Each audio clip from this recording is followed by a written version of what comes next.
G'day, it's Bruce here from Squidly Garage. I've made the move to Australia, no longer in New Zealand. It's taken me a few weeks to kind of get organised, get myself a van and a car and things like that. And I've got the first bike now, so here it is in the back of here, CBR250RR, little BabyBlade. I've got the 400 back in New Zealand, still quite not finished, but this is the first of the 250s anyway. So we'll unload it shortly, show you what we've got. It's a pretty reasonable little bike. Needs a little bit of work to get it going, but it should be good fun. So this is my Honda 250RR that I picked up the other day. I'm going to be doing a fairing kit restoration on this and tidy up some other bits and pieces on the bike. It's a 1991 model, MC22, 250cc. I'll tell you a little bit. I guess we should talk a little bit about these bikes because they're a pretty cool bike. These bikes were built around the year 1990 for that particular era. They were really kind of pretty revolutionary. They were one of the fastest little hot bikes that you could buy in this sort of size in a 250cc class. There was also a 400RR MC22, which was a 400cc version of this bike. It was slightly well, similar size but slightly bigger petrol tank and things, and obviously a bigger engine. But they shared a lot of features between these two bikes. The Gull Arm, which you can see here. So this was designed so that you could get your exhaust a little bit higher up. The earlier models didn't have this, and this in the day was pretty revolutionary. Suzuki made an RGV250 with a thing called well, they called it the banana arm RGV250. They had gotten an argument with Honda over this because Honda had it with these Gull Arm bikes. They also had this on the NSR250RR, and it was pretty unique for that year, for around the 90s.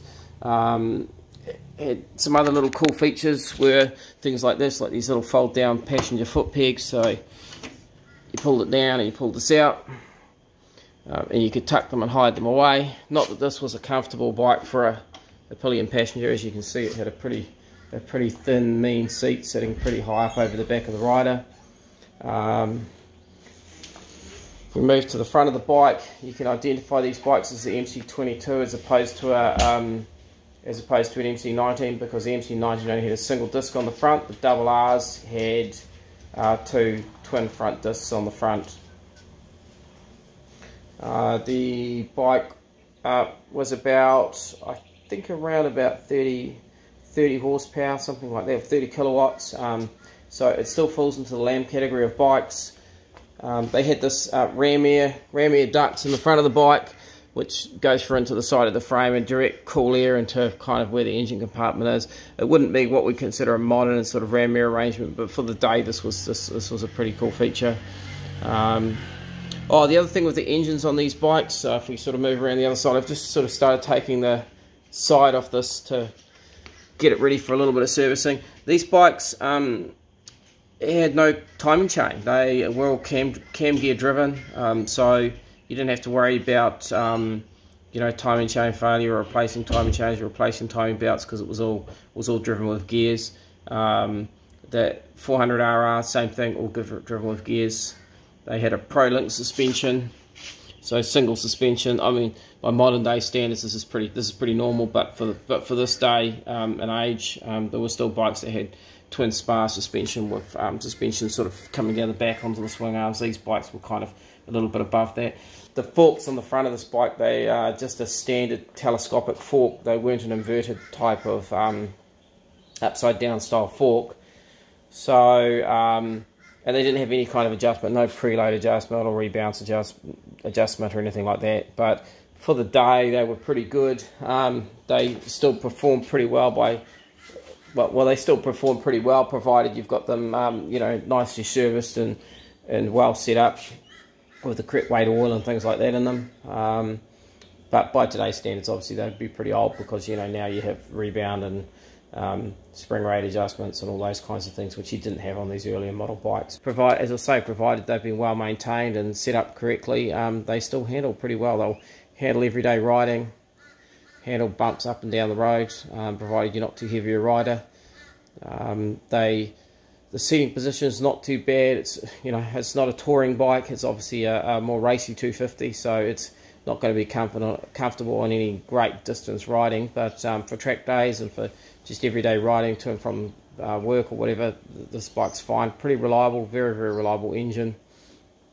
Hard to find good clean examples of these bikes these days. A lot of them have been you know, kind of overused in their days and not serviced properly and things like this.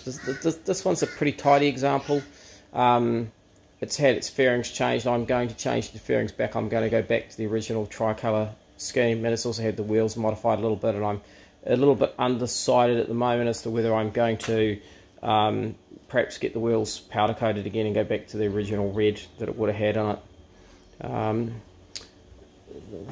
Going around the bike, otherwise it's pretty, as I say, it's pretty tidy. Probably the most untidy thing would be the well, I don't really like the bar ends. The bar ends I'm going to change, definitely change those, and the switch block here has just really been hammered by the sun out here. It's just, I mean, we're in a really, really hot climate here, so yeah, I think I'm going to replace it. I'll probably put a more modern one on here, and what I'll do is I'll rewire it to just to suit, rather than having that older one on there. There's a couple of things to tidy up. The rest of it's all pretty good. The start and run, again, same sort of thing. It's looking a little bit tired. I might see if I can find a newer one of those. It looks a little bit tidier than that. Yeah, otherwise it's pretty good. You know, there's minor little things that would be good to do on this bike. You know, changing the grips, changing the bar ends, changing the controls, tidy up the fairing support. I might remove the CBR thing in here, maybe, and just sell that separately, because I quite like the original look of these. I think they look quite nice. Everything else on it's pretty good, like pretty tidy. The rear seat needs recovering. It's got a little bit of a crack in here, but it all works pretty good. I'll show you that.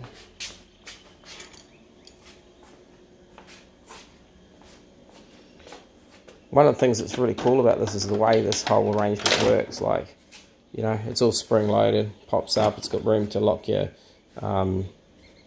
helmets and things on here, and it's pretty carnivorous in here, man. It's pretty big, you know, like it's almost like a lady's handbag inside there. You could take a fair bit of stuff. I think this is even maybe a little bit bigger than my 400. Pretty good. So yeah, you could easily, you know, store if you went out, you know, like if I went out, say for example, I want to take a rain suit with me or something like that, I reckon I could get my rain suit in there, no problem at all. Normally I'd have to put some sort of carry arrangement on my bike, but with this I don't think I'd have to. I think I could just do it straight out of the box. So the first of the jobs really is going to be to start stripping this bike down, get the fairings off it. Just the tank's been disconnected for some reason. This bike hasn't been running for a little while, so I've got to figure out why it hasn't been running, why it's not running. I've ordered a Carb Rebuild Kit, which should arrive in the next couple of days. I'm going to order some manifold rubbers, because typically the manifold rubbers on these have, you know, well, they don't perish. They pretty much go hard. They go like a piece of concrete, and you can't get them on and off properly, so it's worth replacing those. I'll check the clutch plates, try and get it running, and then see where we go from there. So I'll keep you updated as we go. Yeah, that's about it. That's about all I can think of for the moment anyway. We'll come back to it if I get onto something or find something exciting to show. Mainly because someone had already had a bit of a go at taking it to bits, and they'd tried to unscrew the carburetor manifold rubbers, and they just basically made a hash of the job and rounded the heads off a couple of screws, and they're extremely difficult to get at. They're in an awkward place. In the end, I managed to undo one of the rubbers at the top and one of the rubbers and the rest of the rubbers at the bottom, and I managed to actually pry the manifold off after putting a bit of WD-40 on the rubbers. The rubbers, as I expected, they've pretty much gone hard, they've gone brittle, so they're going to need to be replaced anyway. That's pretty typical of these. I mean, you know, the bike's over 20 years old, and it's probably done a number of heat cycles. You know, in that 20 years it would have done a lot of heat cycles on those rubbers. So, and I doubt if they've ever been replaced before. So I'm going to replace them. I'll get them on order today. I've got the carb kit, which should be arriving shortly. I'll show you quickly where the carb rubbers are. Okay, so this is the bike here, looking down. So normally the airbox and everything would be sitting up inside here. Getting the airbox off is not typically difficult, but getting these rubbers that sit over the manifolds on each of these is extremely difficult. You've pretty much got holes on the side of the frame, these holes here. You're expected to get a screwdriver in through here. It's hard to see, and there's 2 holes on each side of the frame. That's how you get at the manifold rubbers and the screws on them. It's not the best, as you can see. You're trying to look through there and trying to get it all happening, and it's very difficult. Anyway, it's off. I'll order new rubbers. I ended up having to drill one of the screws off. That was the only way I could get it off. I couldn't get it off otherwise. And we'll do another update soon. I've still got just a little tiny bit more work to do on it. Next bit of work I've got to do is taking this front fairing off, take the guard off, and the fairing around the lights, get those listed up for sale, because I don't want the black fairings are okay, but I just don't want those. I want to go back to the original tricolour fairing kit style. So that's the next process tonight, is to get all the bits ordered. Battery, that's the other thing. Didn't have a battery, so we'll get onto the battery thing as well. Anyway, I'll keep you guys up posted as I keep going, let you know how it goes. If I find any more hassles, I'll run into them. I haven't got all my cameras here at the moment, so it's hard for me to film the job, but soon hopefully I'll be getting all those cameras and bringing them all back here, and then we can get into actually making some proper videos.